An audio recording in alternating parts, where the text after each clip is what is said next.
LAWsome by ConsultWebs. Breakthrough insights to build a thriving law firm with your host, Tanner Jones. Hello, all you LAWsome listeners. Today on the show, we're going to be talking with Monique Hayes, attorney and partner at DGIM Law. She's a renowned bankruptcy attorney with the rare benefit of having experience in both private and public practice. As a leading attorney, board certified in business bankruptcy law, ranked by Florida SuperLawyers and Florida Trend as an legal elite, Monique's impressive professional recognitions are a result of her passion for the law and her commitment to excellence. She is co-chair of the American Bar Association's Business Law Section, Chapter 11 Subcommittee. Monique is frequently called upon to provide insights on developments in the law via publications and speaking engagements, just like this. Today's topic is HBO's series Succession and its takeaways for business owners. So welcome, Monique. Very excited to have you on the show today.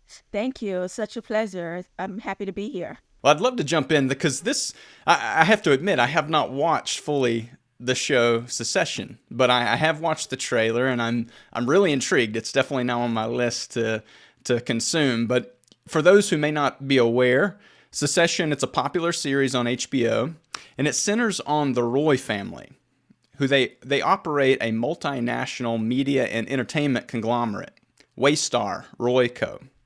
Logan Roy, the family patriarch, he's 80 years old and experiencing a deteriorating health while his 4 children are competing for power as he gets ready to leave the corporation. So we'll pause right there. Monique, would you add anything else to the series just to help our listeners get their mind around this show if they haven't watched it already? That's an absolutely great description of the show. The only other thing that I will add to it is that it's full of drama that you can imagine because it is a media corporation.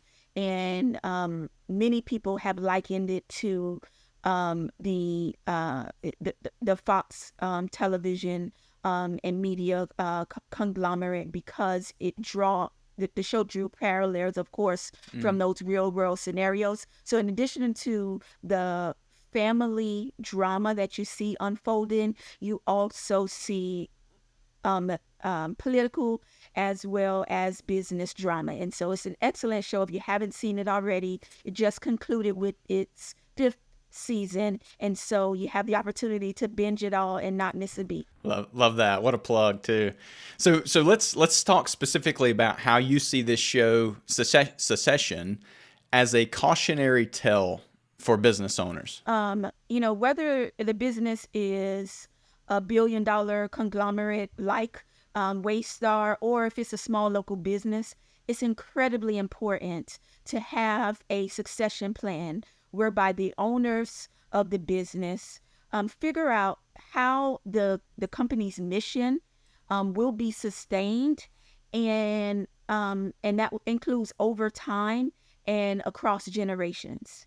And so the reason why I say it's a cautionary tale, it's because it visualizes what happens when there isn't a succession plan and one is being created on the fly in the midst of chaos and or a crisis in the family or the business. In the show, the Roys are constantly facing unexpected challenges, not unlike most other very successful businesses out there. I think even the show Yellowstone kind of alludes to this same concept where there's family drama, there's a lot of money involved within this entity, right?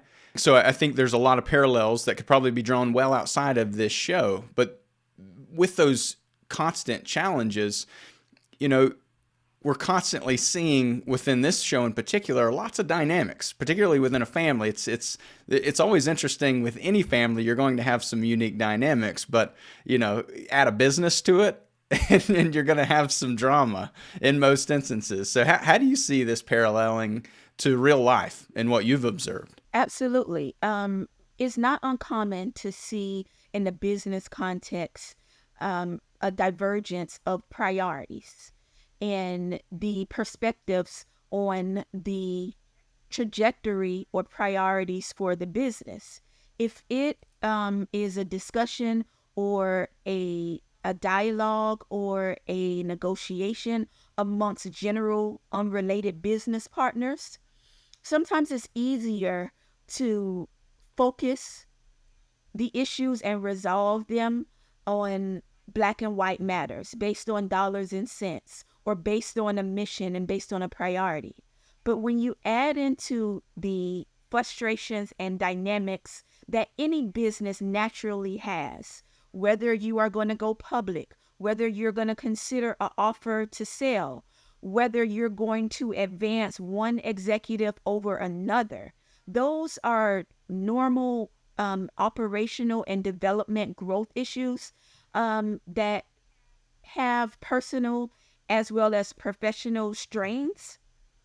But when you add on top of that a family dynamic that every family has, I know some of us like to say, oh, there's no drama in my family, but there is. In every family there is.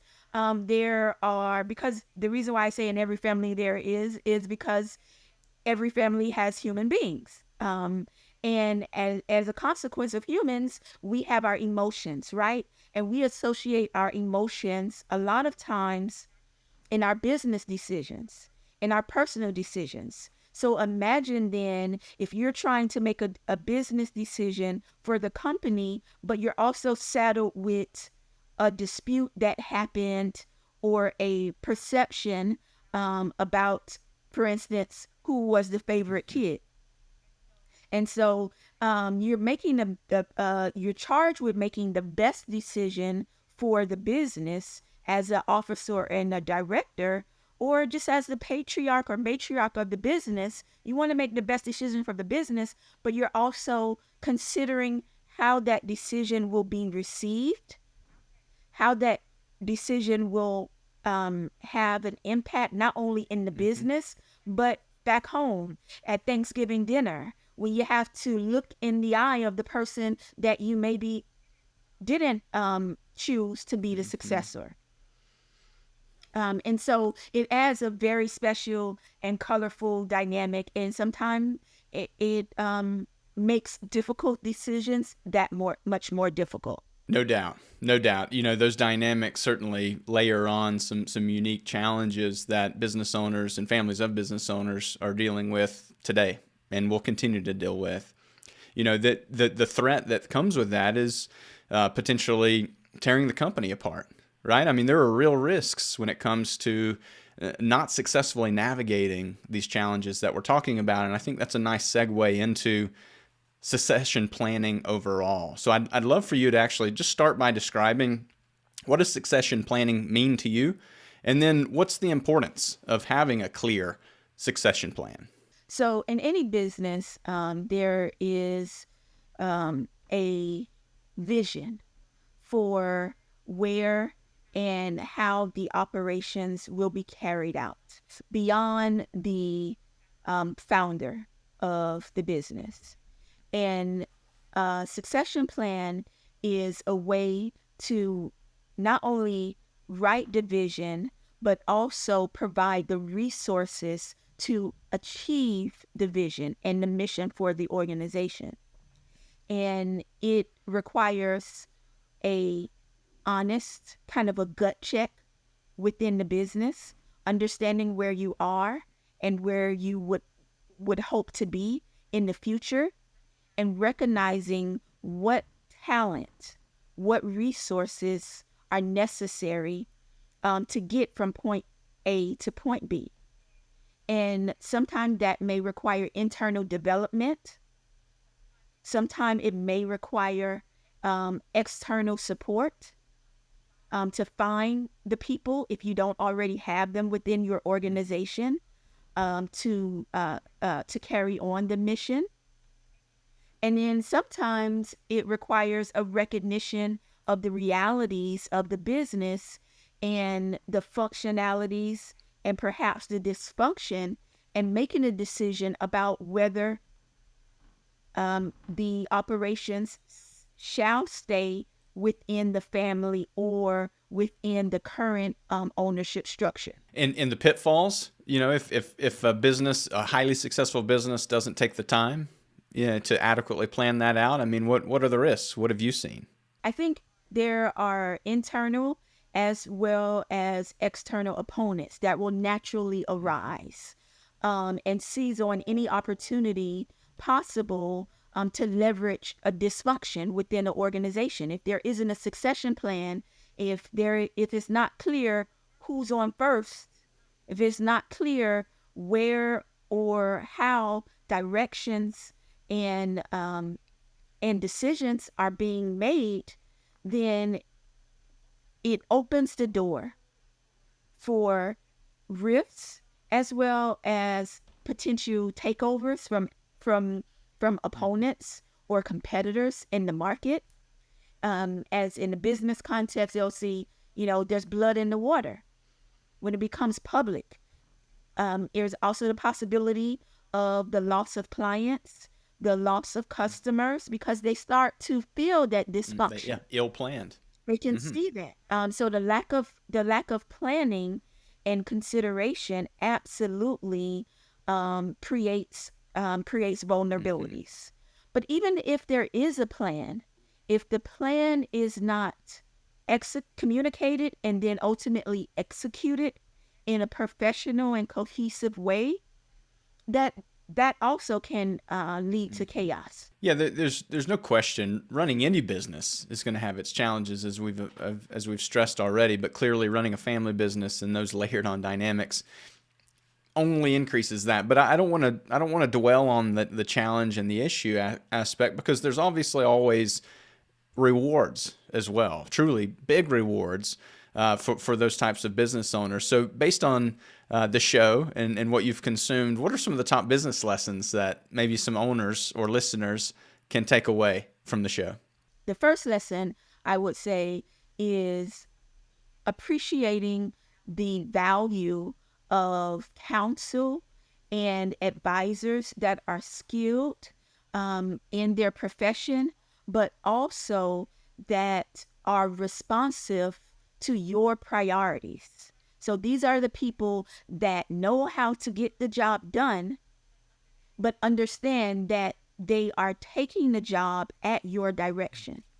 And so it's incredibly important for business owners to surround themselves with skilled professionals, but also professionals that have cultural as well as professional etiquette, so that in these difficult and sensitive issues, that they're not just ramming a plan down the throats of the other executives or down the family, but is developing it in such a way that is viewed as a partnership or a collaboration for a common good.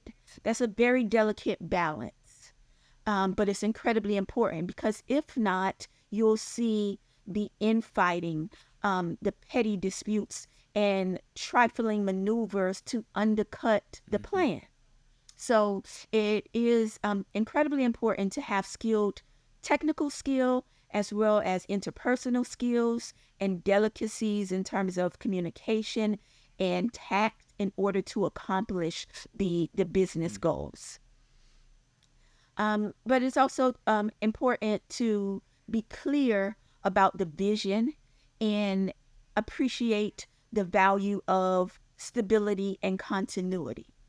So if it is the priority of a business owner that a enterprise be a legacy enterprise, meaning that it outlasts and outlives the current ownership, then the mission needs to be conveyed and carried on at various levels. There is something that that is referred to by Mike Bloomberg of the Bloomberg companies, that he requires all of his executives to have ready, in place, and developing, making sure that they have the exposure and the skills, a successor for their job.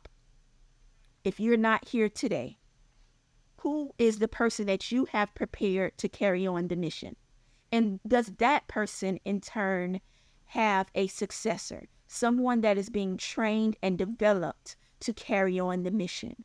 That's important for stability. But even in instances where the succession plan is actually an exit strategy, right now, it's important to recognize the realities of business and in life. So I am looking at many of my clients, some of whom are baby boomers, and considering a business that they built up over 20, 30 years and the transition of that business. And realizing that they initially thought that they were going to pass on the business to their children, but the children are not interested in the industry or interested in carrying on that type of life and business. And so it's heartbreaking, of course, to a business owner who thought that they were building it to pass on within the family, but it also is an opportunity to recognize the reality and plan for a pivot to deal with it. And it is then becomes an opportunity to sell or exit through a transition of the business. And so that's a way to contribute to the growth of the economy, but also for the business to have another life, even if it doesn't stay in the family, so to speak. Oh yeah, so many good suggestions there. I want to move into any real life scenarios that, and you kind of alluded to one example of maybe someone who's built a business over a couple or a few decades and ready to hand it over to their children. Their children just simply don't like the industry. That's a shock, I'm sure, to those types of business owners, and I'm sure you've seen those scenarios. It's true. Fiction is often not very far from reality. So any other real life scenarios you've either observed yourself or you're familiar with as the show has depicted? Sure. I think in a high profile context, and there are a lot of draws that are apparent from the show and the storyline in the show, that it came from high profile real family disputes. One that comes to example was the Viacom CBS dispute that resulted from the Redstone family. Sumner Redstone was a media mogul, of course, and built this massive empire. But as he aged and started to develop mental incapacities and questions arose about his decision making, that led to reconsideration and contentious disputes about the succession plan, and disputes that boiled over into and across the family members who were also executives within the family. Ultimately, that led to selling off and divisions of the business from what it was CBS Viacom as we grew up to now different fragments of what was formerly an affiliate of the company. That's not that's not to suggest divisions are necessarily a negative thing. It may be a part of a succession plan that you anticipate a division or spin-off of certain divisions of the company to be within the control and ownership of one group versus another. But the concern and what's highlighted in the show is what happens when it's forced as opposed to when it's planned.